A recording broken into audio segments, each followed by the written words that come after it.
NBC's Richard Engel is in Jerusalem for us at this hour. Richard, what's the latest? So, Jose, I'm no longer in Jerusalem. We are in the very southern parts of Israel, right on the border with Gaza. And it may look hazy behind me, but some of that is haze and some of that is smoke because Israel is firing right now. And you can hear some of that activity with tanks and artillery into Gaza. So this is an ongoing operation with Israel firing airstrikes into Gaza, now tanks and artillery, and then Israel announcing today that at least 2 ground incursions have happened, one by land, the other from the sea. So, Jose, the Israeli tank and artillery fire just over the last hour or so has become quite intense, most of it directed into the northern sections of the Gaza Strip around Gaza City, Beit Hanun. And a short while ago, the official spokesman for the Israeli military gave a briefing. They called it an exceptional briefing in order to say that Hamas is using its hospitals, in particular the largest hospital in Gaza City, the Shifa hospital, in order to provide that the whole building is effectively a human shield and that Hamas has its headquarters and Hamas has tunnels underneath the hospital. It is something that Israel has said many times before in previous years and something that the hospital has consistently denied.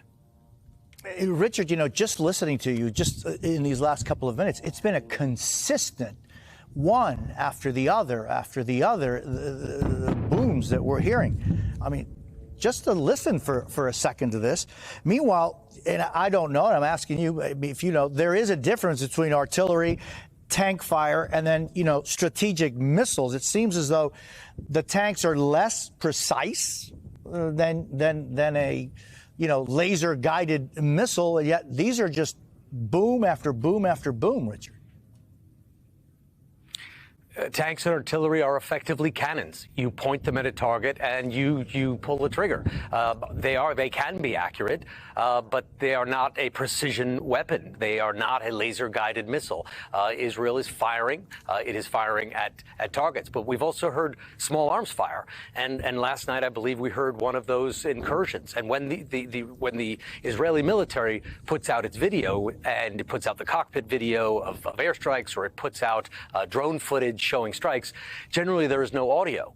When you are here, when you are listening to it, it is very noisy. And we are on the Israeli side, which means we are on the side that is doing the firing. When you are inside Gaza, on the receiving end of all of this artillery and air power, the result is devastating.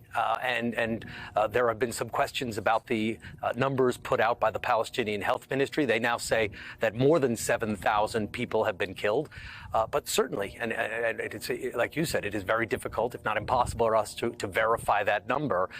But certainly, many people are being killed in Gaza, and we've seen that with our camera and our crews inside. What is happening inside Gaza right now is devastating.